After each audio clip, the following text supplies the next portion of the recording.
नमस्ते, जय हिंद, राम राम. कशा आहात तुम्ही? तर पुन्हा एकदा हजर आहे मी तुमच्यासमोर आपलंच मानसशास्त्र घेऊन. शिक्षकाचं मानसशास्त्र कसं असावं.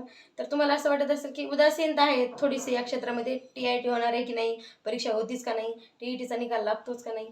तर तुम्ही DED BED केले, तुम्हाला शिक्षकी क्षेत्रातली कुठलीही जरी परीक्षा द्यायची झाली तर तुम्हाला अध्यापन प्रक्रिया यायला पाहिजे, टीचिंग मॅथोडॉलॉजी आली पाहिजे.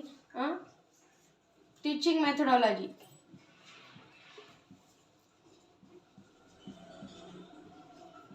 म्हणजे तुम्हाला शिक्षकाचं अध्यापनशास्त्र आलं पाहिजे. शिक्षक मानसशास्त्र यालाच आपण म्हणतो काय, शिक्षक मानसशास्त्र हे आपल्याला आलंच पाहिजे. जर तुम्हाला कुठलीही शिक्षक क्षेत्रातली परीक्षा द्यायची म्हणजे टीचिंग रिलेटेड, तर तुम्हाला हे एवढं अभ्यासल्याशिवाय ती परीक्षा देता येणार नाही. त्याच्यासाठी महत्त्वाची गोष्ट आहे की हे जर आपण प्रिपेअर केलं एकदाचं तर आपल्याला नंतर याचा काही त्रास होणार नाही किंवा आपल्याला हे कायमस्वरूपी लक्षात राहण्याजोगी गोष्ट आहे. मग आपण कुठलीही परीक्षा देऊ शकतो. एव्हा ना तुम्हाला जर शिकवायचंय, तुम्हाला टीचिंग करायची, तर हे मात्र येणं जरुरी आहे. कारण हा याचा आत्मा आहे. कशाचा? जी काही तुम्ही परीक्षा देणार आहात त्या परीक्षेचा हा आत्मा आहे. किंवा तुम्ही जे शिकवणार आहात ते तुम्हाला कसं शिकवायचंय, प्रेझेंटेशन कसं करायचंय, विषय ज्ञान कसं असावं, हे सगळं तुम्हाला आलं पाहिजे. तर सगळ्यात महत्त्वाची गोष्ट आहे P3 शिक्षकाचं. आपण जे काही अध्यापन प्रक्रिया आहे त्याच्यामध्ये आपण सगळ्यात पहिले शिक्षकाचं नेचर, शिक्षकाचं प्रेझेंटेशन, चरित्र, वागणं, बोलणं, त्याचं कशी शिकवण्याची पद्धत असावी. तर शिक्षक ही एक अशी प्रसन्न मुद्रा असलेलं व्यक्तिमत्व असावं की ती जर पुढे आली तर विद्यार्थ्यांना ते हवंसं आणि ते आपल्या वर्गात असं असावंसं वाटावं.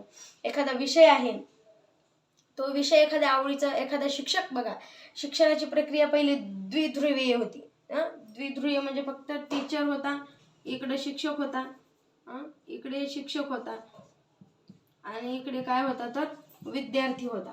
या दोघांमध्ये चालणारी प्रक्रिया याला असं द्विध्रुवीय प्रक्रिया, द्विध्रुवीय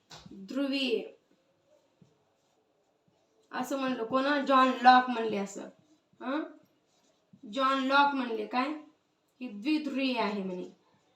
आणि विद्यार्थ्यांना कोरी पटरिया किंवा ब्लँक स्लेट्स, हेच जॉन लॉक काय म्हणाले बघा. जॉन लॉक होते.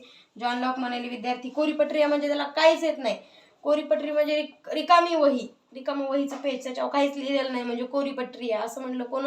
जॉन लॉक म्हणाले की विद्यार्थी आणि शिक्षक यांच्यामध्ये चालणारी आंतरक्रिया फक्त द्विध्रुवीय आहे. त्याच्यानंतर हे म्हणाले की विद्यार्थी काय आहे, तो ब्लँक स्लेट्स आहेत. ब्लँक स्लेट्स म्हणजे कोरी पटरिया, कोरे पान आहेत, आपल्याला त्याला काहीच येत नाही. त्यांचं म्हणणं होतं की विद्यार्थ्याला काहीच येत नाही, त्याच्यावर आपल्याला जे शिकवायचं तर ते भरायचं आहे आपल्याला. फॉर एक्झाम्पल हे समजा पेज आहे कोरं आणि ह्या पेजवर आपल्याला काय करायचं, भरायचं आहे. त्यांचं म्हणणं होतं की शिक्षक काय करतो तर शिक्षक फुलफिल आहे असा. त्याला सगळं माहित आहे, त्याला सगळं येतं. आणि विद्यार्थी काय आहे तर विद्यार्थी कोरीपाटी आहे. विद्यार्थी कोरीपाटी आहे म्हणजे त्याच्याकडे काहीही ज्ञान नाही, त्याला बिचारायला काही येत नाही.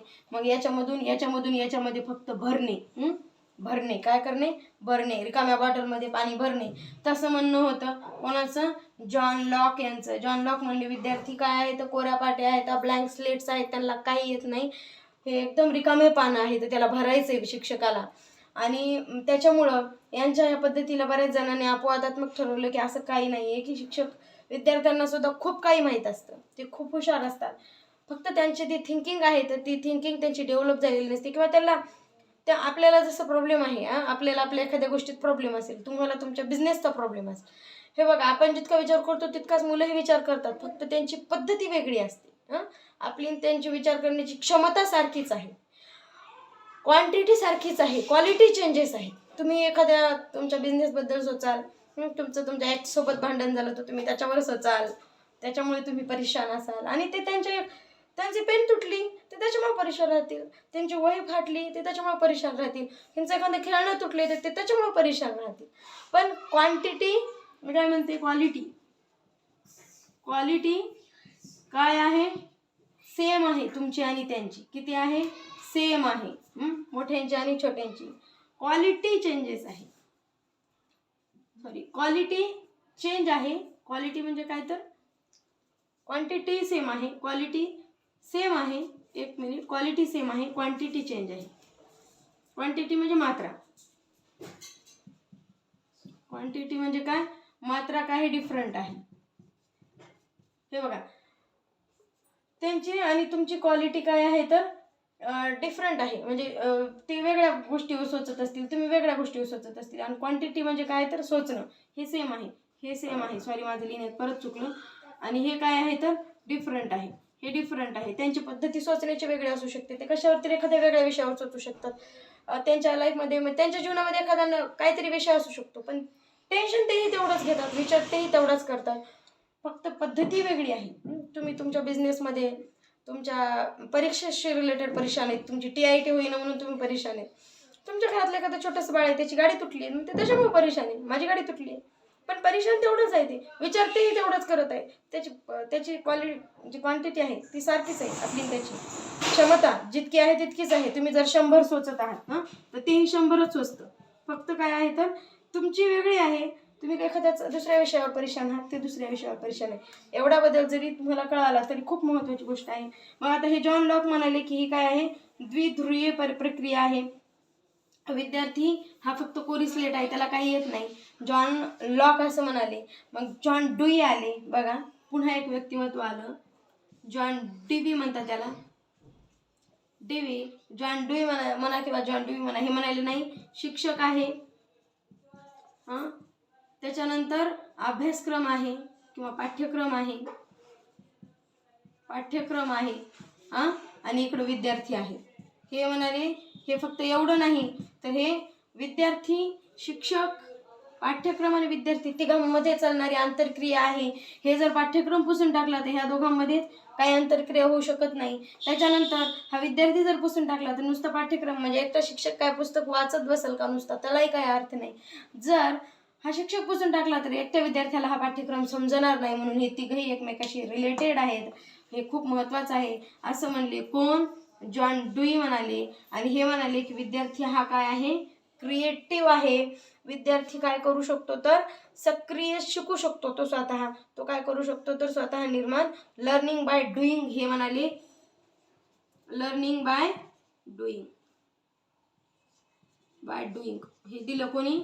जॉन डुई यांनी. बघा, डुईनं दिलं काय, लर्निंग बाय डुईंग म्हणजे करून शिकणे, कृतीतून शिकणे. सोपं, कृतीतून शिकणे. हे एक एक शब्द म्हणजे परीक्षेला येणाऱ्या गोष्टी आहेत.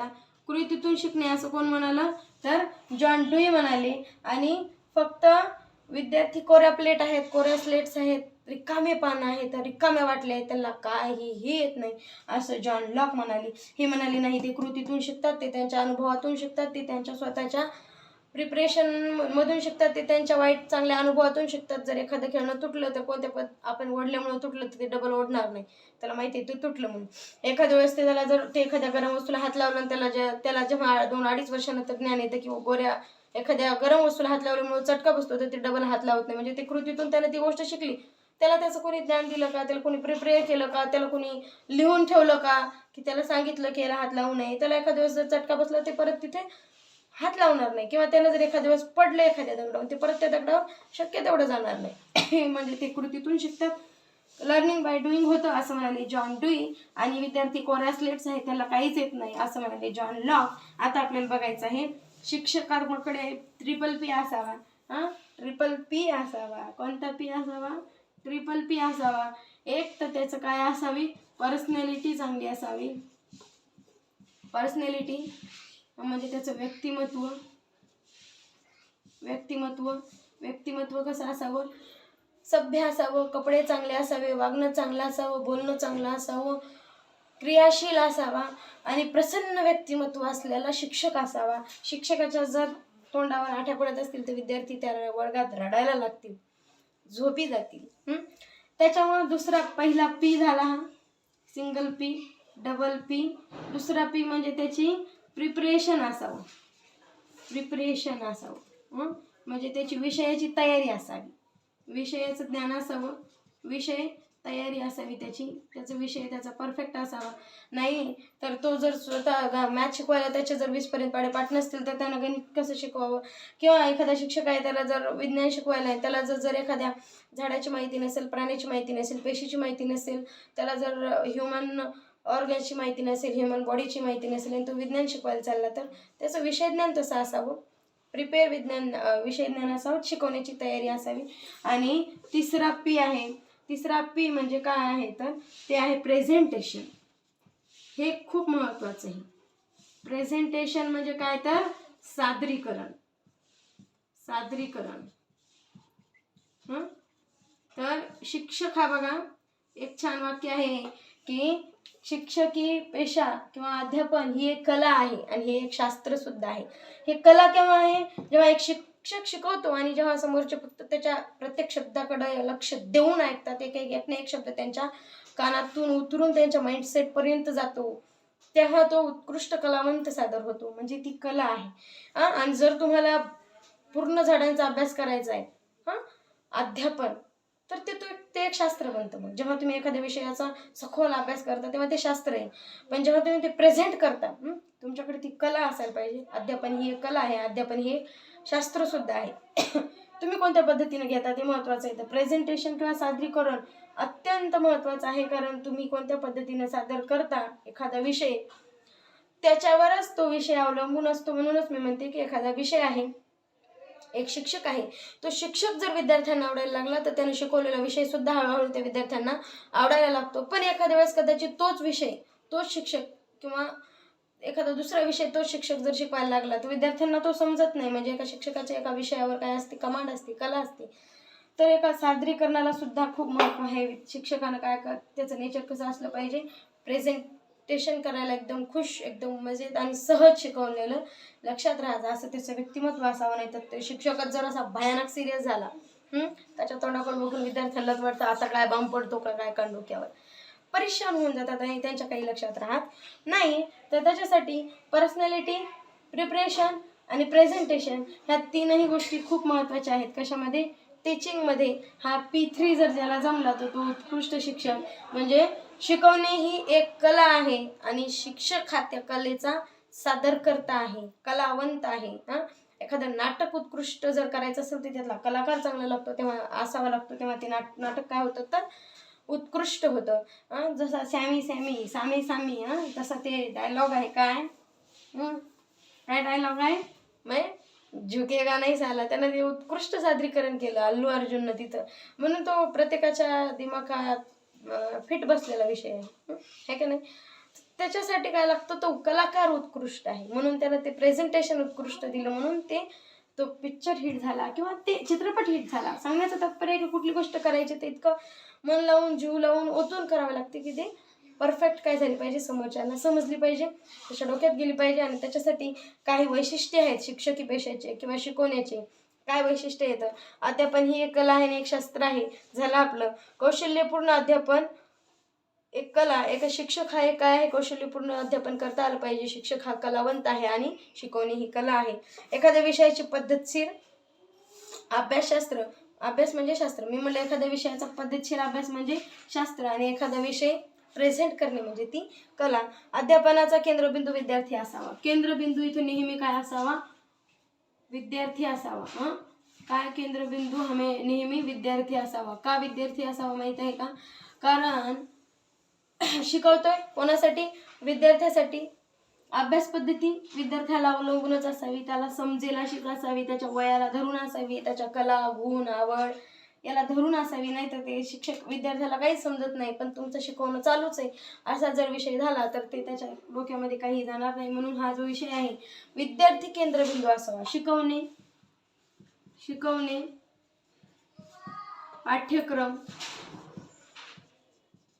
पाठ्यक्रम, वातावरण,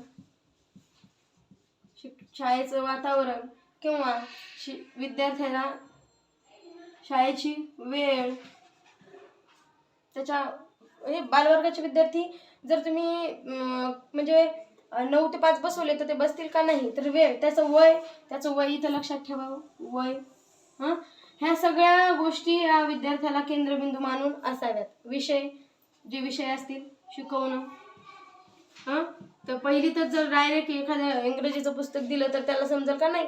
तर त्याचं वय, त्याच्यानंतर जी वेळ आहे शाळेची तीही त्याच्या वयाला धरून असावी. तो केंद्रबिंदू विद्यार्थीच असावा. तिथं वातावरण शाळेचं विद्यार्थ्याला धरूनच असावं. विद्यार्थी त्या वातावरणात सूट झाला पाहिजे, त्याला समजलं पाहिजे, त्यानं अभ्यास केला पाहिजे, त्याला ती गोष्ट तिथं जमली पाहिजे, त्याला त्या वातावरणात राहावंसं वाटलं पाहिजे. असं वातावरण म्हणजे तिथे विद्यार्थी केंद्रबिंदू.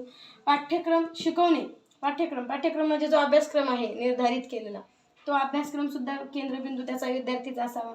शिकवणे सुद्धा विद्यार्थ्याला केंद्रबिंदू मानून असावे, की मला येते म्हणून मी सांगत राहील हा विषय नाही, मला काही जमते म्हणून मी रटायला लागेल तसं नाही. त्याला ते समजलं पाहिजे, त्या विद्यार्थ्याला ते अंडरस्टँड झालं पाहिजे, त्याला ती ऐकण्याची तयारी त्याची राहिली पाहिजे, म्हणजे शिकवणं.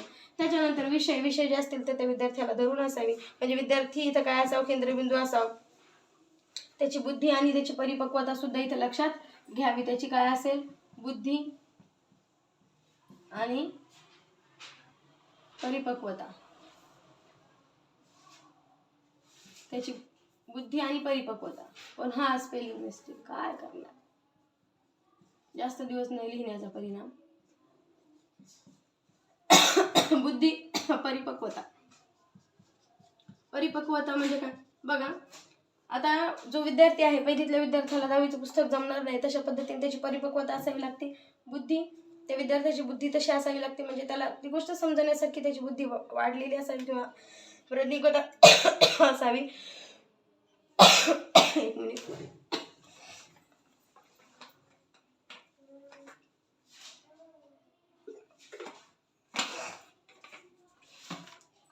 त्रासदायक गोष्ट झाली खोकला. त्याचा कल, विद्यार्थ्याचा कल त्याची शिकण्याची इच्छा आहे. बघा, एखादा विद्यार्थी आहे वर्गात येतो दररोज, पण तो काय करतो, दररोज येताना उशिरा येतो. तर तुम्ही लगे असं हिटलर सारखं जाऊन त्याच्या पुढे त्याला लगे फटके देणार, मारणार, उद्या टायमाला आला पाहिजे नाही तुला मारतो, म्हणजे चांगले 2 फटके देतो आणि उद्या आला पाहिजे टायमाला नाही तुला काढून देतो, असं जर तुम्ही म्हणायला लागले तर तुम्ही योग्य शिक्षक नाही. तुम्हाला तिथे त्याचं मानसशास्त्र अभ्यासता आलं पाहिजे, की तो का लेट येत आहे, काय कारण आहे, त्याचं घर लांब आहे का, त्याला येण्या जाण्याची सुविधा नाही का, किंवा त्याला शाळेत येण्यात आवड नाही का, शाळेत येण्यात आवड नाही तर का नाही, तुम्हाला आवड निर्माण झाली पाहिजे त्याची, असं तुमचं शिकवणं असावं. किंवा त्याच्या काही घरात प्रॉब्लेम आहे का, त्याचे आर्थिक प्रॉब्लेम आहे का. एखादा विद्यार्थी दररोजच गणवेश घालून येत नाही तर त्याचं काही कारण असू शकतो, त्याच्याकडे गणवेशच नसू शकतो, फाटलेला असू शकतो, त्याच्याकडे लॉट ऑफ कारणं असू शकतात. याचा अर्थ तुम्ही हिटलरशाही करून त्याला मारू शकत नाहीत. आणि बऱ्याचशा शाळांत हेच धोरण अवलंबलेलं आहे. म्हणजे मी नाव नाही ठेवत, पण खूप अशा शाळा की त्याच्यात विद्यार्थ्याचा बिलकुलच विचार नाही, त्याच्या मानसिकतेचा विचार नाही. तिथं फक्त नियम, कायदे, कानून, रूल्स फॉलो केले जातात आणि विद्यार्थ्याची अशी म्हणजे तिथं गळचेपी होते, की त्याला म्हणजे त्याच्या घरची परिस्थिती की त्याच्या घरातलं वातावरण ते काहीच लक्षात घेतलं जात नाही. फक्त त्यांचे नियम बनलेले राहिले पाहिजे, शाळेची प्रतिभा ढासळलेली पाहिजे, शाळेचं जे फोटोमध्ये प्रेझेंटेशन आहे ते चांगलं आलं पाहिजे. अशा खूप शाळा आहेत त्या मी पाहिल्यात डोळ्यानं. असं मला याच्यावर सध्या तरी नाही बोलायचं. असं अभिरुची म्हणजे त्याची आवड आहे, विद्यार्थ्याची आवडही लक्षात ठेवून शिकवावं. आवड असली पाहिजे विद्यार्थ्याची. बघा, एवढ्या गोष्टी आहेत एका विद्यार्थ्याला, त्याचाही केंद्रबिंदू विद्यार्थीच असला पाहिजे. आणि अनुभव विचारात घेऊन अध्यापन करावे. बघा, आता इथं महत्त्वाची गोष्ट आहे विद्यार्थ्याचा अनुभव म्हणजे काय, तर त्याला काय माहीत आहे.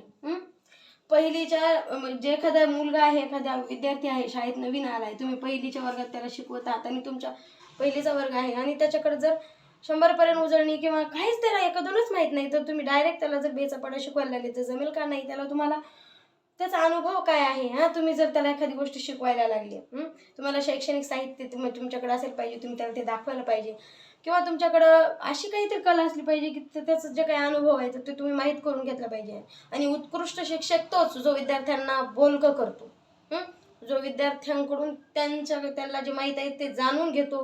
म्हणजे बघा, त्याच्याकडं किती आहे. आता ठीक आहे, एखाद्या विद्यार्थी आहे त्याच्याकडे मिनिमम किती माहिती आहे, पूर्वज्ञान काय आहे त्याच्याकडे जर 10 हा आकडा असेल तर तुम्ही त्याला 11 शिकवण्यात अर्थ आहे. आणि जर तुम्ही रटमपट्टी त्याला काही येतो येऊ न येऊ काय घेणदेण नाही, तुम्ही गृहीत धरले की त्याला 10 येतात आणि तुम्ही जर 11 पासून उजळणी चालू केली तर त्याचं 10चं नॉलेजच नाही, तर तुम्ही त्याला 11 शिकवता कुठून. ही पद्धत आहे किंवा हे प्रॉब्लेम आहेत. म्हणून काय आहे तर तुम्हाला त्याचं पूर्वज्ञान, विषय ज्ञान, त्याला काय माहीत आहे, ते कोणत्या बॅकग्राऊंडमधून आला आहे, कोणत्या वातावरणातून आला आहे, तर त्याला बोलण्याची मुभा द्या.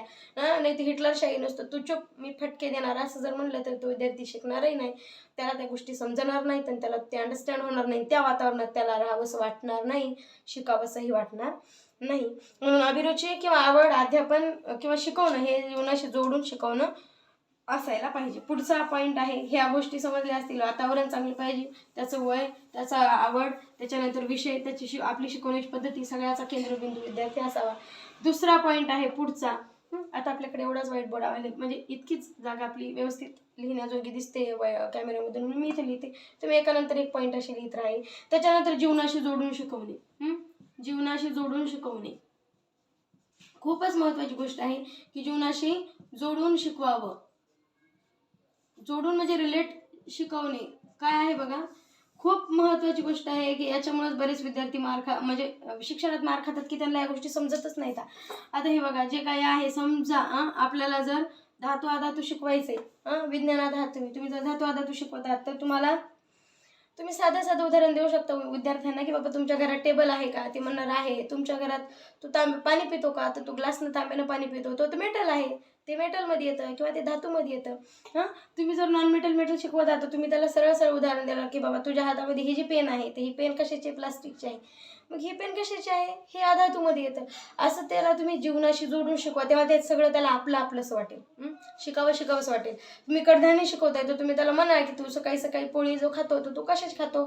ते सरळ सांगेल, की मी गव्हाची खातो. तर मग तुम्ही त्याला म्हणा, की ती गहू कशाची आई कुठून पीठ आणते, कशाचा आटा बनवते? तर ते लवकर म्हणेल, की हां माझ्या आई गव्हाचा आटा बनवते. मग ते कडधान्य किती सोपं आहे हे. तर अशा ज्या पद्धती आहेत, किंवा अशी जी तुमची शिकवण्याची कला आहे, ती प्रेझेंटेबल असली पाहिजे. खरंच विषयाला धरून, विद्यार्थ्याच्या वयाला धरून आणि त्या वातावरणाला धरून असली पाहिजे. नाही तर तुम्ही तुमची आपली रट्टमपट्टी शिकवणं लावले आणि ते बिचारा लेकरू झोपी गेले पुढं, किंवा त्याच्या डोक्यातून काहीच घुसत नाही, मग ते तिथंच काहीतरी चाळे चालू करतं. मग ते वहीमध्ये ड्रॉइंग करतं, नाही तर चिठ्ठी लिहितं छोटी, मग ते शेजारच्या त्याच्या विद्यार्थी मित्राला देतं. ते म्हणतं बरं व्हायलंय, मला काही समजून झालंय. लय कलाकार लेकर असते. काही म्हणते गप्पा मारेल, मग ते हळूच बोलल, तुम्ही व्हाईट बोर्डकडे बघितलं की ते तिकडं बोलल. हे जर टाळायचं असेल, तर तुम्हाला त्याला जीवनाशी जोडून शिकवावं लागेल. की कॉटन आहे का, तुम्ही घालता ते कपडे कशाचे बनतात? तुम्ही म्हणू शकता त्याला, तुम्ही घालतात ते कपडे कशाचे बनतात, तुम्ही घालतात ते चप्पल कशाचे बनतात. तुम्ही सायकलवर बसून येता, ती सायकल कशाची बनते, ती कुठे बनते? मग तुम्ही ते म्हणाल कारखान्यात. कुठं बनते माहीत नाही, मग तुम्ही म्हणाल ती सायकल कारखान्यात बनते. मग तुम्हाला उद्योगधंदे कसे आहेत त्याच्यातून शिकवता येतील. अशा वेगवेगळ्या काय आहेत तर कौशल्य पूर्ण शिकवण्याच्या पद्धती आहेत. विद्यार्थ्यांचा सक्रिय सहभाग पुढचा पॉईंट आहे. सक्रिय सहभाग, त्याच्यानंतर मनोरंजकता. सक्रिय सहभाग असला पाहिजे, मनोरंजकता असली पाहिजे. म्हणजे कामापुरता विनोद केला पाहिजे किंवा समजण्यापुरता विनोद केला पाहिजे विद्यार्थ्यांना, तेव्हा ते समजतं. तुम्ही जर भयानक मूड करून शिकवायले आणि भयानक सिरियसपणात शिकवायले, तर समजत नाही आणि मग विद्यार्थी बोर होऊन जातात. आणि सक्रिय सहभाग म्हणजे हे बघा, धडा सुरू करण्यापूर्वी, चॅप्टर सुरू करण्यापूर्वी पूर्वज्ञान चोखाळा. पूर्वज्ञान काय आहे, त्याला खरंच माहीत आहे का काही, काय कुठून आलाय, तो पाड्यावरून आलाय, वस्तूवरून आलाय, तांड्यातून आलाय, कशातून आलाय, तर त्याच्या इकडे याला काय म्हणतात, असं त्याच्याकडून जाणून घ्या, नंतर त्याला शिकवा. नाही तर तुम्ही तुमचा जर रपाटा चालू केला, त्याला काही नाही समजलं, मग ते वर्गाच्या बाहेर जाणार, मला मास्तर लईच बोरिंग आहे, काहीच समजलं नाही. मनोरंजकता असली पाहिजे. म्हणजे शिकवतात एखाद्या त्याच्यामध्ये छोटासा विनोद झाला पाहिजे, विषयाला धरूनच का होईना, पण विनोद तुम्हाला करता आला पाहिजे, तेव्हा तुम्ही तिथं उत्कृष्ट शिक्षक. त्याच्यानंतर सहज शिकवण्यात सहजता असली पाहिजे. सहजता म्हणजे खूप असं, जर खडकाचे प्रकार शिकवायचं आहे, तर हे बघा मी तुम्हाला आता सांगत आहे, आपण आता खडकाचे प्रकार शिकू. आणि अशा पद्धतीचं एक सछिद्र खडक, असे एक अछिद्र खडक, खडकाचे वेगवेगळे प्रकार, आणि कुठे कुठे ते सापडतं, ते हिमालयामध्ये सापडतं. असं जर म्हणलं तर त्या विद्यार्थ्याला हिमालय कळत नाही, सछिद्र कळत नाही, अछिद्र कळत नाही, मग तुम्ही त्याला सहज म्हणू शकताय, तुम्ही कधी नदीवर पोहायला गेले का, मग तिथे खडक होतं का, ते विद्यार्थी लगेच म्हणाल हा होतं. मग ते मग खडकाचे वेगवेगळे प्रकार शिकायचे आपल्याला. ही झाली पद्धती शिकवण्याची. याला म्हणतात सहजता. म्हणजे शिकवायचं ते सहज. घरातल्या पिठापासून, तुम्ही त्याच्या हातात असलेल्या पेनपासून, त्याच्या अंगावर घातलेल्या कपड्यापासून, त्याच्या पायातल्या चप्पलपासून सहज शिकवता येतं तुम्हाला. हे कशाच म्हणले. मग आपल्याला हे शिकवायचं म्हणजे हळूहळू त्या विषयाकडे जायचंय, पण सहज जायचंय. सुरुवात अशी सहज करायची, मग पुढे जायचं. त्याच्यानंतर सहजता. पूर्वज्ञान महत्वाचं. विद्यार्थ्याचं पूर्वज्ञान मी आताच म्हणलं, की त्याला जर काही माहीत असेल, त्याला जर 10 रुपये माहीत असतील तर त्याला पुढे 100 रुपयाचा हिशोब सांगा. तर त्याला 10पर्यंत 100 जरी माहीत असेल तर त्याला बेचा पाडा शिकवा. पूर्वज्ञान काय आहे, त्याच्या भाषेत त्याला काय म्हणतात, तो कुठून आलाय, त्याला काय काय गोष्टी येतात, तर त्या गोष्टी सगळ्या आपल्याला पूर्वज्ञानावर एक ईट आहे त्याच्याकडं, मी तर नेहमी म्हणते एक ईट आहे त्याच्याकडं, जी काही फुटकी तुटकी बिनभाजता चिखलाची बनवून आणली त्यानं, ते त्याच्यावर तुम्हाला अशी बिल्डिंग बांधायची आहे. हळूहळू हळूहळू त्याच्यावर अशी बिल्डिंग बांधायची आहे. म्हणजे हे त्याचं पूर्वज्ञान आहे. हे त्याचं पूर्वज्ञान आहे आणि ह्या पूर्वज्ञानावर तुम्हाला बिल्डिंग बांधायची आहे. त्याचं पूर्वज्ञानच काय करायचं तर हळूहळू वापरात आणायचं, त्याला पुढं पुढं शिकवायचं नाही. त्यालाच म्हणायची तू ये टाक काढून, तू टाक सगळं पुसून, तू येडा आहे, तुला काही येत नाही, आता मी तुला हे नवं शिकवतो, असं जर म्हणलं तर त्याला ते काही समजणार नाही. म्हणून पूर्वज्ञान हे खूप महत्त्वाचं आहे. विद्यार्थ्याला काय येतंय अगोदर, पूर्वज्ञान काय आहे त्याच्यावरच त्याला काय नवीन ज्ञान शिकवा किंवा त्याला धरूनच पुढे त्याला शिकवा. शैक्षणिक साहित्य खूप महत्त्वाचं. शैक्षणिक साहित्य वापरण्यात आलं पाहिजे, खूप महत्त्वाचं आहे. काय शैक्षणिक साहित्य कशा पद्धतीने वापराल तुम्ही, हे बघा डी.एड. बी.एडला होतं तुम्हाला, आम्हाला सगळ्याला तुम्ही डी.एड. बी.एड धारक असं म्हणून मी तुमच्याशी संवाद साधते. तर होतं बघा आपल्याला एक म्हणजे काय होतं, पाठ घ्यायला लावले आपल्याला, सरावाचे पाठ, मग मेन पाठ, तुमच्या पाठामध्ये याचं त्याचं शैक्षणिक साहित्य चोरून वापरलं. तुम्ही सगळा म्हणजे ती जी आपण जे मार्कर सेट केलं होतं किंवा एक छडी सेट केलेली होती शिकवायसाठी विद्यार्थ्यांना, ती सुद्धा दुसऱ्याचीच चोरून किंवा मग ते बॉक्स वगैरे बनवले कशासाठी की बाबा आपल्याला काय करायचं तर दाखवायचे, त्रिकोण चौकोन आयात हे आपण मॅथ शिकवण्यासाठी. किंवा मग आपल्याला कडधान्य, त्या ज्वारी गहू आपण काय केलं होतं एका पॉकेटमध्ये पन्न्यामध्ये पॅक केलं होतं, ते एका मोठ्याशा पुष्ठ्याला लावलं होतं आणि मग जेव्हा आपल्याला कडधान्य शिकवायचे तर आपण उदाहरण म्हणून ते घेऊन गेलो होतो. तर ते शैक्षणिक साहित्य खूप महत्त्वाचं. कुठलंही शैक्षणिक साहित्य, आता शैक्षणिक साहित्य प्रिपरेशन महत्त्वाचं आहे. जर उद्या एखादा धडा शिकवायचा तर शिक्षकांना आज त्याच्यासाठी शैक्षणिक साहित्य निवडावं की बाबा मला उद्या शिकवायचं, त्याच्यासाठी काय काय शैक्षणिक साहित्य महत्त्वाचं आहे आणि ते घेऊन जाऊन मग शिकवावं. म्हणजे प्रभावीपणे, हे बघा जे काही बोलून कळत नाही ते दाखवून कळतं, कारण आपण दृकश्राव्य ऐकून आणि बघून ह्या गोष्टी आपण लवकर शिकतो. मग आता नुसतं जर ते ऐकत राहिले कडधान्य काय, खडकाचे प्रकार काय, धातू अधातू काय, तर त्याला आमलारी काय ते समजणार नाही. ना आमलारी शिकवायचं तर पटकन घरातलं म्हणू शकता तुम्ही लिंबू खाल्लंय का, मग ते आमलं आहे किंवा आमलारी आहे, काय आहे, कसं लागतं, ते आंबट लागतं, मग ते आमलं आहे, त्याच्यात कोणता आमला आहे, असं पुढे पुढे तुम्ही जाऊ शकता. पण त्याच्यासाठी सुरुवात महत्त्वाची आहे की सहज केली पाहिजे. पूर्वज्ञान काय आहे चोखाळलं पाहिजे, मनोरंजक मजेत शिकवलं पाहिजे, आपणही प्रसन्न राहायला पाहिजे, विद्यार्थी प्रसन्न राहतील असा प्रयत्न केला पाहिजे. त्यांना प्रश्न विचारून सहभागी करून घेतलं पाहिजे. विद्यार्थ्यांना प्रश्न विचारले पाहिजे, मग ते सहभागी होतात, ॲक्टिव्ह राहतात. आणि आपण जर आपली कथा मांडत राहिलो तर मग ते झोपी जातात, त्यांना काही समजत नाही. म्हणून काय शैक्षणिक साहित्य महत्त्वाचं.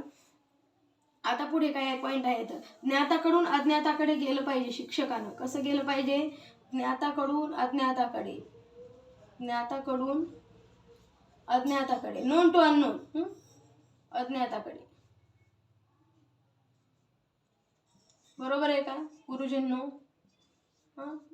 मॅडम बायांनो, माझ्या मैत्रिणींनो, प्रयत्न आहे हा. आणि खरंच त्याला खूप म्हणजे बरेच चला जाऊ द्या, सोडून द्या.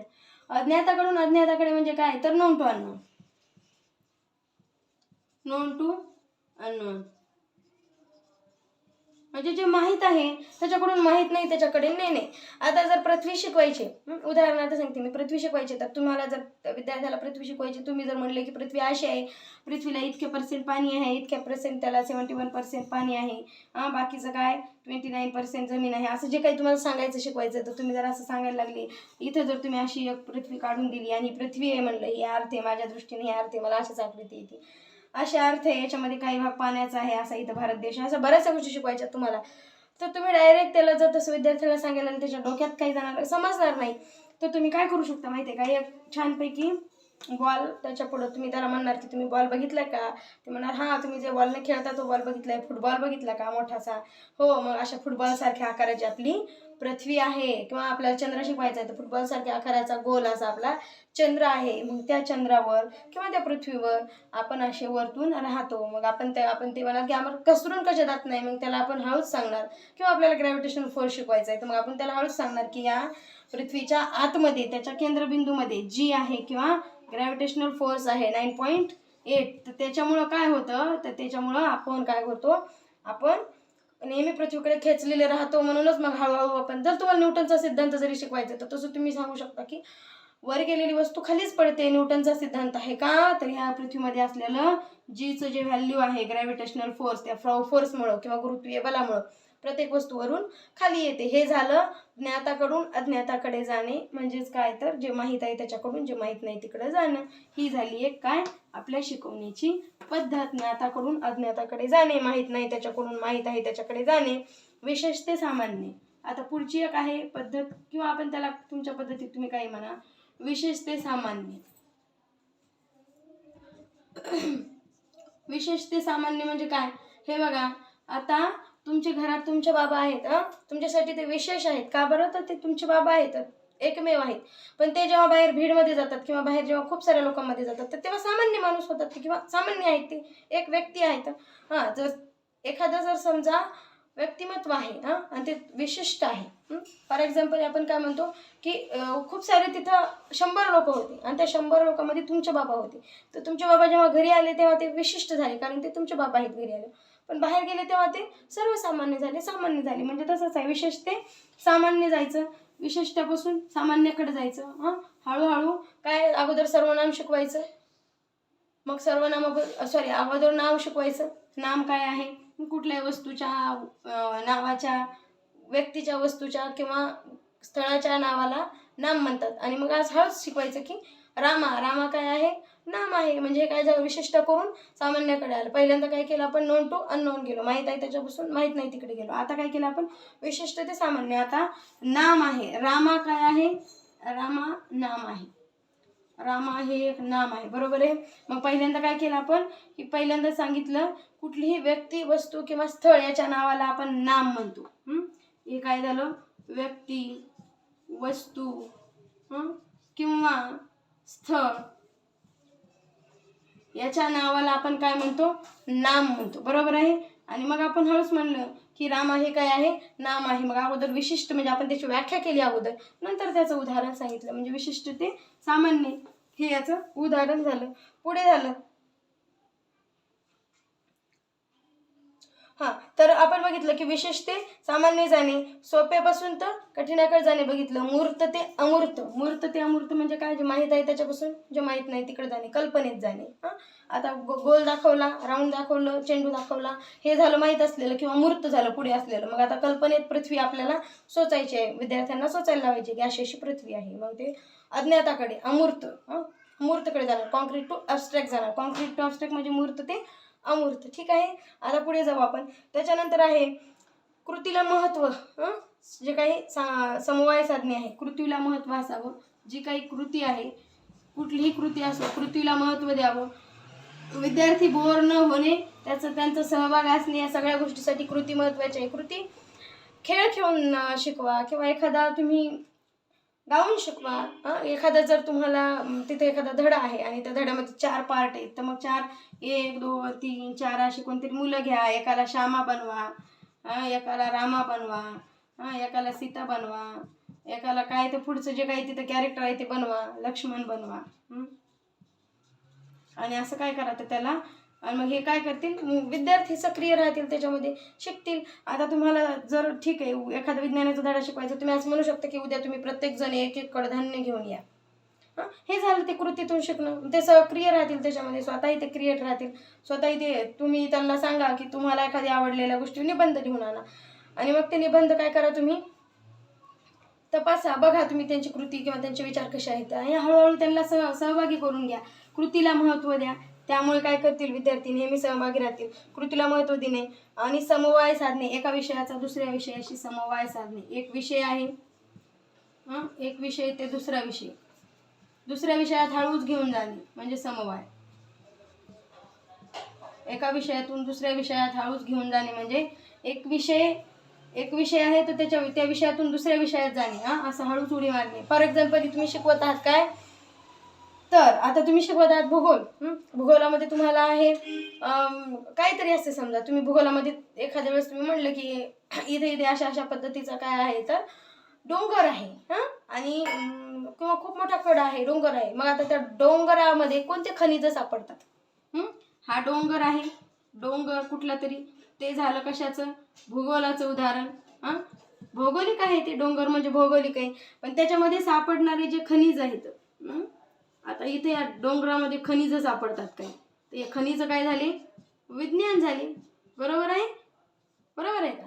मग अशा पद्धतीने तुम्ही त्यांना एका विषयातून हळूच दुसऱ्या विषयात घेऊन, एका विषयाचा दुसऱ्या विषयाची समवाय साधणे म्हणतो याला, रिलेट करणे, एका विषयाला धरून दुसरा विषय हळूहळू गोडी निर्माण करणे सगळ्या विषयाबद्दल. याच्यासाठी समवाय साधणे खूप महत्त्वाचं आहे. रिलेट करणे, एका विषयातून दुसऱ्या विषयात हळूच घेऊन जाणे विद्यार्थ्यांना, नकळत त्यांना तोही विषय आवडला पाहिजे असं तुमची कृती असावं, असं तुमचं शिकवणं असावं.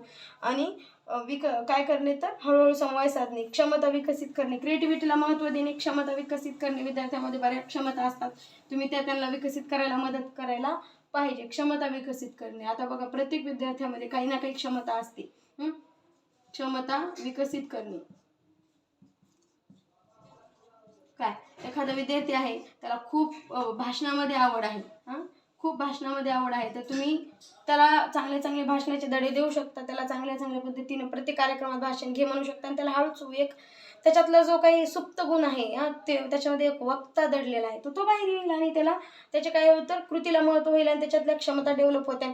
एखादा विद्यार्थी आहे तो खूप छान काय करतो, वक्ता आहे, वक्ता, त्याच्यानंतर भाषण करू शकतो, तो खूप चांगला वक्ता होऊ शकतो, स्टेज कव्हर करू शकतो. एखादा विद्यार्थी आहे त्याला प्रयोगामध्ये इंटरेस्ट आहे, प्रयोग करतो तो काय होऊ शकतो, तो वैज्ञानिक होऊ शकतो. हळूहळू त्याच्यामधल्या डेव्हलप ज्या काही स्किल आहेत त्या डेव्हलप करा, वैज्ञानिक होऊ शकतो. एखादा आर्टिस्ट आहे काय करतो, तर एखादा छान चांगल्या पद्धतीची ड्रॉइंग करतो म्हणजे आर्ट आहे त्याच्याकडं, आर्ट आहे, तर त्याला काय करू शकतो, तो ड्रॉइंग करू शकतो चांगल्या पद्धतीचा, तो एक स्कल्पचर होऊ शकतो किंवा एक चांगला ड्रॉइंग मास्टर होऊ शकतो पुढे जाऊन. ड्रॉइंग मास्टर सगळ्यांनीच जर एकच व्यवसाय केला तर कसं चालेल. एखाद्या खेळात खूप पुढं आहे तर तुम्ही त्याला डेव्हलप करा, त्याला त्याच्यातली कलागुण ओळखा. खेळ असेल, एखादा विद्यार्थी खूप चांगल्या प्रकारे खेळ खेळतो, खो खोमध्ये चांगला, तर तो खेळाडू होऊ शकतो. चांगल्या पद्धतीनं जर तुम्ही त्याला मार्गदर्शन केलं, त्याला खेळामध्ये संधी दिली, त्याला शाळा पातळीवर खेळू दिलं, मग हळूहळू त्याला पुढच्या विभागावर घेऊन गेले, त्याला तालुका पातळीवर असेल, गाव पातळीवरून तालुका पातळीवरून जिल्हा पातळीवर, अशा पद्धतीने तो एखादा उत्कृष्ट खेळाडू म्हणून तो तिथं काय होऊ शकतो, स्वतःला साबित करू शकतो. त्याच्यासाठी तुम्हाला त्याच्या प्रत्येक गुणाला वाव द्यायचा आहे. सगळ्यांनी एकच गोष्ट करणे हा मात्र म्हणजे हा सगळ्यामध्ये सारखीच कला असू शकत नाही. सगळे भाषणच करतील का नाही, सगळे चांगल्या पद्धतीच्या कविताच करतील का नाही. एखादा चांगला कविता करीत असेल तर त्याला त्याच्यामध्ये इंटरेस्ट असेल, तो कवी होईल पुढे जाऊन. एखाद्याला चांगले लिहायला जमत असेल, चांगले निबंध लिहित असेल तर पुढे जाऊन तो चांगल्या पद्धतीचा एखादा लेखक होऊ शकतो. निसर्गप्रेमी असेल, एखादा निसर्गामध्ये त्याला खूप इंटरेस्ट असेल तर तो निसर्गावर चांगले धडे, कविता करेल, कादंबरी लिहिल, निसर्गावर वेगवेगळ्या कविता करेल. काहीही त्याच्यात जी क्षमता आहे ती डेव्हलप करा. नाही तर चुप, तुला काय कळत नाही, तू शांत बस असं म्हणलं, त्याने एखादं निबंध लिहून आणला, एखादी ड्रॉइंग करून आणली, एखादं चित्र काढून आणलं, ते म्हणलं का बस अभ्यास करायला सांगितलं होता ना, कोण म्हणलं तुला चित्र काढ, ते चुप. म्हणजे तुम्ही त्याच्यातल्या क्षमता काय करत आहात, त्याला डिमोटिवेट करत आहात. तुम्ही त्याला म्हणजे त्याला तुम्ही एकंदरीत की डिमोटिवेट करत आहात, म्हणजे त्याच्या कलागुणांना तुम्ही तिथे गळचेपी करत आहात, दाबून ठेवत आहात त्याच्या कलागुण. हे चुकीचं आहे. क्षमता विकसित करणे, त्याच्यानंतर अध्यापनाच्या ज्या पद्धती आहेत आणि तंत्र आहेत किंवा साधनं आहेत ते चांगली वापरणे. अध्यापनाच्या पद्धती, तंत्रे आणि पुढे काय आहे तर साधने. अध्यापनाच्या पद्धती, तंत्रे आणि साधने सुद्धा काय आहेत तर महत्त्वाचे आहेत शिकवण्यामध्ये. आता अध्यापनाच्या काय आहेत, इथे मी अध्यापन लिहिते नाही, बरेच म्हणतील हे काय लिहिले, शॉर्ट माइंड नको. अध्यापन पद्धती, तंत्रे, साधने. अध्यापनाच्या पद्धती आहेत, व्याख्यान पद्धती आहे, प्रयोग पद्धती आहे, त्याच्यानंतर दिग्दर्शन पद्धती आहेत. आता आपल्याला त्या पुढे शिकायच्याच आहेत, कोणत्या पद्धतीने, शिक्षक प्रधान कोणते, विद्यार्थी प्रधान कोणत्यामध्ये शिक्षकासाठी चांगले आहेत आणि कोणत्या विद्यार्थ्यांसाठी चांगले आहेत. त्याच्यामध्ये फक्त शिक्षक प्रधान म्हणजे फक्त शिक्षकच ॲक्टिव्ह, हम अकेला ही राजा आहे, बाकी सब प्रजा आहे असं. आणि जेव्हा विद्यार्थी प्रधान म्हणलं की विद्यार्थ्याला धरून शिकवणे, विद्यार्थ्याला सहभागी करून शिकवणे म्हणजे विद्यार्थी प्रधान. तर अध्यापनाच्या पद्धती येतात, तंत्रे आहेत वेगवेगळे शिकवण्याचे, वेगवेगळ्या तंत्रानं शिकवणे. त्याच्यामध्ये साधनं आहेत, मार्कर आहे, व्हाईटबोर्ड आहे, पुस्तक आहे, वेगवेगळे तुम्ही जे काही चार्ट बनवता किंवा काही वेगवेगळ्या पद्धतीने तुम्ही जे काही प्रेझेंटेशनला महत्त्व देता. जर तुम्हाला भौगोलिक ठिकाणं शिकवायचं एखादं शैक्षणिक सहल न्या आणि खरंच जर झरे किंवा कशा पद्धतीचा पाण्याचा प्रवाह आहे त्याचा अभ्यास करायचा आहे, खडकाचे प्रकार बघायचे, तर शैक्षणिक सहल न्या, तिथे सगळंच उपलब्ध असतं. ते हे झालं काही कृतीतून शिकणे, म्हणून त्याच्यासाठी वेगवेगळे साधनं वापरू शकता. ठीक आहे, पुढे जाऊ आपण अनुरूप प्रस्तावना. आता विषयाला धरून प्रस्तावना असावी. तुम्हाला जर एखादा धडा शिकवायचा आहे किंवा एखादी कविता शिकवायची आहे तर त्याला धरूनच प्रस्तावना चांगली असावी. विषयाला धरून प्रस्तावना करावी, विषयाला धरून असावी प्रस्तावना, हो का नाही. जर एखादा डॉक्टर बाबासाहेब आंबेडकरांवरचा धडा शिकवायचा आहे आणि तुम्ही जर काय करायला लागले, स्वामी विवेकानंदांचं चरित्र सांगायला लागले, जमल का नाही. तुम्हाला डॉक्टर बाबासाहेब आंबेडकर कोण होते, काय होते, संविधानामध्ये त्यांचं काय योगदान आहे, ते कोणत्या सभेचे अध्यक्ष होते, त्याच्यानंतर त्यांनी कुठे शिक्षण केलं, कुठे बॅरिस्टरी केली आणि काय कशाला विरोध होता किंवा त्यांनी कशासाठी कार्य केलं, तर ते तुम्हाला छोटीशी प्रस्तावना करावी लागेल विषयाला धरून, धड्याला धरून, आणि नंतर मग तुम्हाला तो धडा शिकवावा लागेल. नाही इथं जर तुम्ही म्हणाले नाही धातूंचे प्रकार, नाही अम्लाचे प्रकार, नाही आमलारीचे प्रकार, नाही तुम्ही मग तिथं जर तुम्ही इथं जर म्हणायला लागले की हां मानवी अवयव अशा अशा पद्धतीचे आहेत, तर हे सगळं घोळ होऊन जाईल, बात जमेगी नाही. त्याच्यासाठी विषयाला धरून प्रस्तावना असावी. आपला जो विषय आहे त्याला धरूनच आपली प्रस्तावना असावी. प्रस्तावना हा कुठल्याही कार्यक्रमाचा पुढचा पूर्ण आकार सांगत असतो की कार्यक्रम काय, म्हणजे प्रस्ताविक असतं ते त्याचं. तसं प्रस्तावना विषयाला धरून असावी. ठीक आहे, त्याच्यानंतर आहे लोकशाही समान वागणूक. लोकशाही आणि समान वागणूक. माझं हस्ताक्षर खराब आहे, सॉरी त्याच्याबद्दल. लोकशाही समान वागणूक, समान वागणूक द्यावी. लोकशाहीमध्ये आपण राहतो, समान वागणूक द्यावी म्हणजे काय बघा, महत्त्वाची गोष्ट आहे की एखादा विद्यार्थी आहे तो कुठल्या धर्माचा, कुठल्या जातीचा, कुठल्या पंथाचा आहे तेही इथे मॅटर करत नाही. तो कुठल्या वातावरणातून आलाय तेही इथे मॅटर करत नाही. ते किती श्रीमंत आहे किंवा गरीब आहे तेही इथे मॅटर करीत नाही. म्हणून ते गणवेश नावाची गोष्ट आहे शाळेमध्ये. गणवेशामुळं काय होतं तर सगळे सारखे वाटावे. आता एखादा जर विद्यार्थी श्रीमंत घरचा असेल तर रोज नवे नवे कपडे घालून येईल, एखादा गरीब घरचा असेल तर बिचारा रोजच सारखे कपडे घालून जाईल, त्याच्यामध्ये न्यूनगंड येईल. म्हणून काय आहे तर गणवेश आहे, सगळ्यांना एकाच रांगेमध्ये उभं करतात, एकाच रांगेमध्ये बसवतात, एकाच वर्गामध्ये शिकवतात. ही एक आहे आपली लोकशाही आहे. इथे सगळ्यांना एकत्रित करून शिकवायचे, एकीकृत शिक्षा, इन्क्लुसिव्ह एज्युकेशनचा आपण स्वीकार केलेला आहे. त्याच्यामुळं लोकशाहीला धरून असावी. समान वागणूक द्यावी सगळ्या विद्यार्थ्यांना. किंवा आपल्याला जे चहा पाणी आणून देतात त्यांना खूप बाळ हुशार आहे म्हणून पुढे बसवणं, आणि जे एखादा विद्यार्थी समजा असेल दुर्बल घटकातील आणि त्याला जर मागं बसवलं तर ते तुम्ही करू शकत नाही. शिक्षक या नात्यानं तुमचा पहिला बेंचपासून तर शेवटच्या बेंचपर्यंतच्या प्रत्येक विद्यार्थ्याला तुम्ही सारखीच वागणूक दिली पाहिजे. हा तुमचा पहिला धर्म, तुमचं कर्तव्य बनतं. कारण आपण शिक्षक आहोत. आपणच जर लोकशाही विसरलो तर बाकी सगळं मग ते विद्यार्थी काय करतील किंवा ते कसे शिकतील. त्याच्यानंतर आहे पुस्तकी शिक्षण त्रासदायक आहे. पुस्तकी जे शिक्षण आहे तर ते खरंच त्रासदायक आहे. त्याच्यामुळे कृतीला भर मिळत नाही. पुस्तकी शिक्षण थोडंसं त्रासदायक आहे का ते यांना कृती विसरून जाते. फक्त वाचणे पुढं होऊन वाचणे आणि विसरून जाणे हे काय आहे तर पुस्तकी शिक्षण थोडंसं काय आहे त्रासदायक आहे. पण असो आता आपण त्याच्यावरच काय आहे तो सध्या निर्धारित आहोत किंवा अवलंबून आहोत. शिक्षक आहे हा बघा इथं महत्त्वाची गोष्ट, हा शिक्षक आहे. त्याच्यानंतर हे गोल आहे, ह्या गोलमध्ये काय आहे तर अशी एक लाईन जाते. इथं शिक्षक आहे. आता हे दिसत आहे का नाही तुम्हाला माहीत नाही. इथं शिक्षक आहे आणि ह्या इथून जाणारी ही लाईन आहे तो म्हणजे विद्यार्थी आहे. मी काय सांगत आहे तर एक काय झालं पाहिजे, कोलॅबोरेशन झालं पाहिजे किंवा आंतरक्रिया झाली पाहिजे. शिक्षक आणि विद्यार्थी, शिक्षक यांच्यामध्ये आंतरक्रिया झाली पाहिजे. त्याच्यासाठी काय आहे तर एक इथं चांगलं वातावरण चांगलं पाहिजे. इथं काय पाहिजे, वातावरण पाहिजे, हो की नाही. कारण वातावरण जर चांगलं नसेल शिक्षकाला म्हणजे शिकण्याला अनुरूप, खूप खराब वातावरण असेल, तिथं जर मुलांना भडभड आवाज येतोय, तिथं आजूबाजूला खूप त्रासदायक असं गाड्या पळतायत, त्याला काहीच ऐकू येत नाही शिकवलेलं, तर ते वातावरण चांगलं आहे का नाही. त्याच्यामुळं वातावरणसुद्धा तिथं पोषक असलं पाहिजे. आणि इथं काय आहे तर पाठ्यक्रम चांगला असला पाहिजे किंवा पाठ्यक्रम तसा त्याला धरून असला पाहिजे.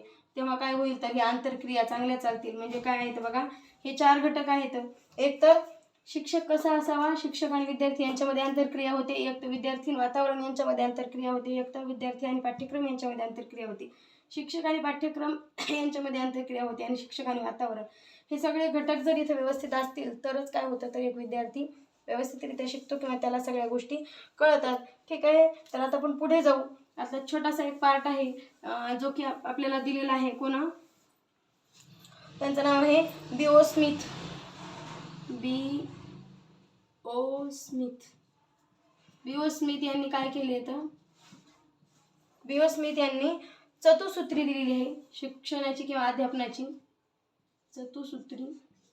मला वाटलं की ठीक आहे तुम्हाला माहीत असावं, कशावरही प्रश्न येऊ शकतो. चतुसूत्री दिली. आता ही चतुसूत्री म्हणजे काय तर बघा, एक आहे अध्यापन करताना होणाऱ्या कृतीचे वर्णन. अध्यापन करताना कशाचे वर्णन? कृतीचे वर्णन. जी काही कृती करतो आपण त्या कृतीचं वर्णन महत्त्वाचं आहे. ही चतुसूत्री दिली B.O. स्मिथ यांनी, लक्षात असेल म्हणून सांगते. त्याच्यानंतर परिणामकारक कृतींचा समावेश. एक झाली. 2 परिणामकारक कृती. परिणामकारक कृती असाव्या.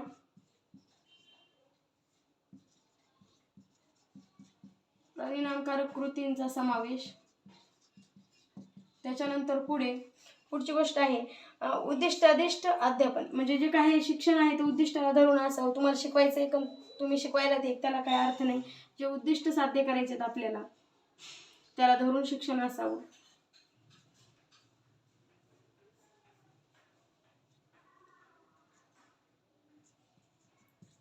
उद्दिष्टाधित अध्यापन. उद्दिष्टाधित काय असावं? तुमचं शिकवणं असावं. उद्दिष्टाधित अध्यापन किंवा अध्यापन असावं म्हणजे विषयाला धरून आणि उद्दिष्टाला धरून अध्यापन असावं. जे काही साध्य करायचे मुलांना समजलं पाहिजे, त्यांच्यापर्यंत पोहोचलं पाहिजे, त्यांना अंडरस्टँड झालं पाहिजे आणि त्याच्यामध्ये त्यांना रस वाटला पाहिजे. हे जे आपले उद्दिष्ट आहेत ते उद्दिष्टाधिष्ठित आहे. उद्दिष्टाधिष्ठित हे शब्द फार अवघड आहेत. दिष्टित अध्यापन. उद्दिष्टाधिष्ठित अध्यापन. त्याच्यानंतर आवश्यक नैतिक हेतुपूर्ण अध्यापन. हेतुपूर्ण असावा. हेतुपूर्ण अध्यापन.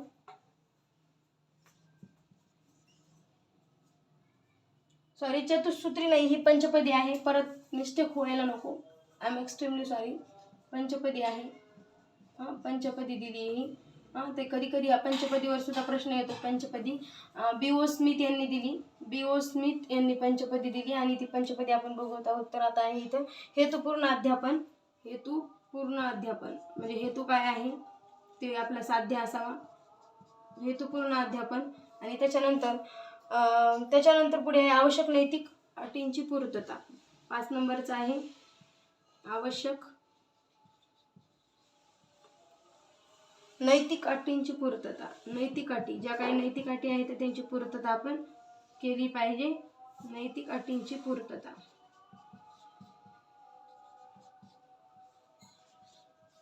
हे दिलं कोण? B.O. स्मिथ यांनी दिलं.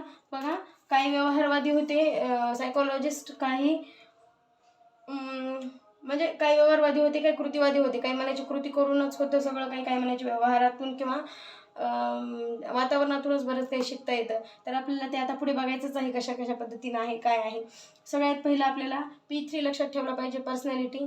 त्याच्यानंतर आहे प्रिपरेशन आणि त्याच्यानंतर आहे प्रेझेंटेशन, P3. आणि त्याच्यानंतर आहे B.O. स्मिथ यांनी पंचपदी दिली. हे 2 पॉईंट वेगळे आहेत पण मी आज सांगून दिले कारण तर महत्त्वाचे होते. पंचपदी दिली. अध्यापन करताना कृतीचं वर्णन काय आहे तर कृती जी करतोय आपण तिचं वर्णन करता आलं पाहिजे. कृती काय आहे ती वर्णन केलं पाहिजे. परिणामकारक कृतीचा समावेश असला पाहिजे. ज्या कृती करतो आपण अध्यापन करताना, ड्रॉइंग काढणे किंवा एखादं प्रेझेंटेशन दाखवणे किंवा एखादा चार्ट दाखवणे, हे काय असलं पाहिजे तर परिणामकारक असलं पाहिजे. त्याचा परिणाम झाला पाहिजे समोरच्यावर. परिणामकारक बद्दल जे आहे तर त्यालाच आपण अध्यापन म्हणतो. उद्दिष्टाधिष्ठित अध्यापन म्हणजे उद्दिष्ट जे आहेत ते साध्य होण्यासारखं अध्यापन असलं पाहिजे आणि हेतुपूर्ण अध्यापन असलं पाहिजे. स्पेलिंग मिस्टेक इथं कुठं असू शकते त्याच्याबद्दलही सॉरी.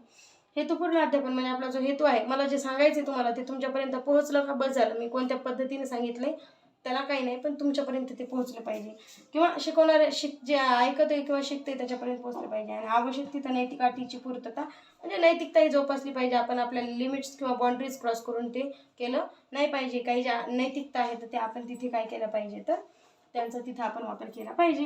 हे होतं छोटंसं म्हणण्यापेक्षा बरंच मोठं झालं. आता 2 दिवसाचं आपलं लेक्चर किंवा शिकवणं बाकी होतं आणि मला माहीत नाही की तुम्ही काय सुचता, पण मी माझं कर्तव्यच असते की दररोज मला शिकवायचंही किंवा तुमच्यापर्यंत पोहोचवायचं. आता कोण TITची तयारी करत आहे त्यांनी नक्की कमेंटमध्ये कळवत जा कमेंटमध्ये तुमचं म्हणणं काय आहे. दुसरं जर हे पहा, घरात स्वयंपाक करणं, मी कोणालाच नाव नाही ठेवत, पण खाताना, बोलताना, बसताना, उठताना, स्वयंपाक करताना घरात काहीतरी जे काय चालू आहे ते लोक शेअर करतात, चालू आहे ते, आणि त्याला तुम्ही मन लावून पाहू नका असं माझं म्हणणं नाही. पहा, पण जे खरंच काहीतरी क्रिएटिव्ह करतंय, कुठेतरी त्याच्यात वेळ देतंय, स्वतःचं फेवर आहे ते, तरी जर तुम्हाला त्याच्यात म्हणजे तुम्हाला सबस्क्राईब करून अनसबस्क्राईब करणार त्यांचेसुद्धा आभार. म्हणजे नवीन सबस्क्रायबर येणार आहेत त्यांचे आभार. म्हणजे या म्हणून म्हणत आहे, किंवा तुम्हाला पटत असेल, तुम्हाला जर योग्य वाटत असेल तर या. जे जुने सबस्क्रायबर आहेत त्या सर्वांचे आभार. आणि जे खरं TITचा अभ्यास करत आहेत त्यांनी नक्की कमेंटमध्ये कळवा आजच्या व्हिडिओच्या की तुम्ही कशाचा अभ्यास करत आहात, तुम्हाला कोणत्या घटकाशी रिलेटेड व्हिडिओज पाहिजेत. पण नक्की ते पोहोचवण्याचा प्रयत्न करू. हे माझं काम आहे. आणि हम भी तब तक हार नहीं मानेंगे जब तक जीतते नहीं, क्योंकि वो हमारी खासियत आहे. मी पण तोपर्यंत हारणार नाही जोपर्यंत मी जे कार्य करते ते सिद्धीला पोहोचत नाही, आणि ते मी करणारच तोपर्यंत. ठीक आहे, सध्या आपण थांबूया क्षणाला. या लेक्चरविषयी तुमच्या कमेंट, तुमच्या प्रतिक्रिया नक्की कळवा. चॅनलवर नवीन असाल तर सबस्क्राईब करा, लाईक करा आणि तुमच्या शिक्षक मित्रमैत्रिणींपर्यंत शेअर करा जर तुम्हाला योग्य वाटलं किंवा तुम्हाला वाटलं की हे कामाचं आहे तर. सध्या आपण थांबू इथं. जय हिंद.